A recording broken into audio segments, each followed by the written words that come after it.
કુંડી ધોધ એટલે કે કચ્છનો સૌથી મોટો સિઝનલ વોટરફોલ જે લખપત તાલુકાના માણકાવાંઢ ગામ પાસે આવેલો છે.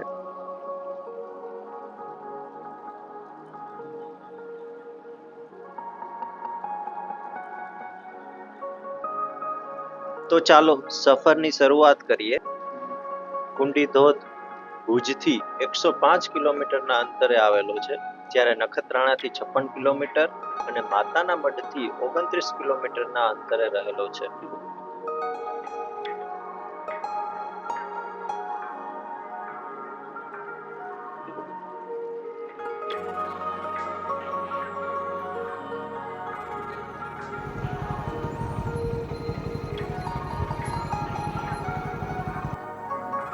આમ તો ધોધે જવા માટેનો રસ્તો ગૂગલ મેપમાં આવેલો જ છે, પણ છતાં આપણે વાત કરીએ તો રવા પરથી ગડાણી, ગડાણીથી વાલકા મોટા અને વાલકા મોટાથી આપણે મેઘપરથી નરા તરફનો જે રોડ આવેલો છે ત્યાં એક વખત જમણી બાજુ વળવાનું રહેશે અને ત્યાંથી આગળ પવનચક્કી આવશે.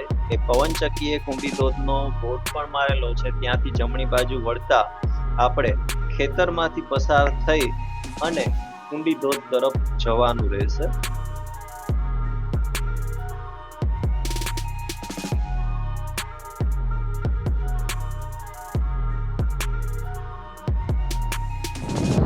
તો આપણે પહોંચી ગયા છીએ કુંડી ધોધ. આ ધોધની ઉપરનો નજારો છે કે જ્યાં પવનચક્કીઓ આપણને દેખાઈ રહી છે.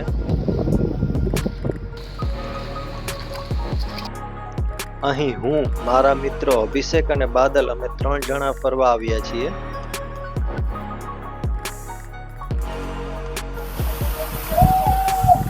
તો આ છે કચ્છનો ફેમસ કુંડી ધોધ. અહીંયા તમે જોઈ શકો છો કે રવિવારે ઘણા બધી માણસો આવે છે, નહાવાની મોજ માણે છે અને બહુ મજા આવે છે. જેમ કે આ ભાઈબંધો આપણા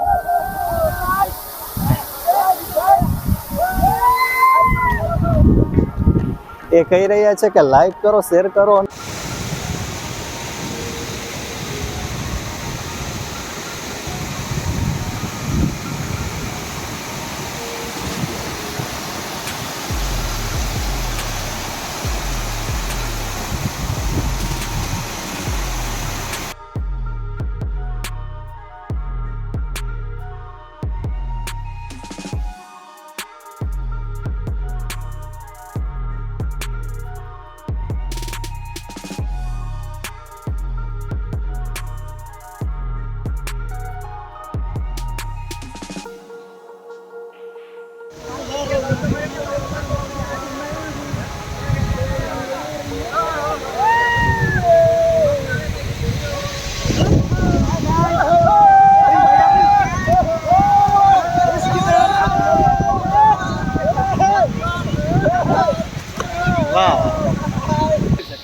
આવો સબસ્ક્રાઇબર, ચા પી કે જાઓ.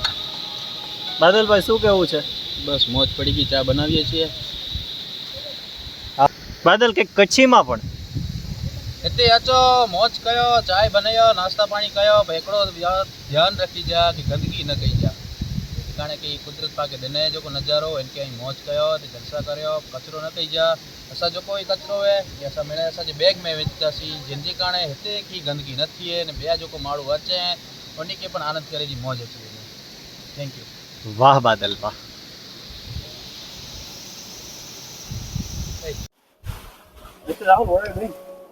ચા પીઉં છું મિત્ર. વાહ.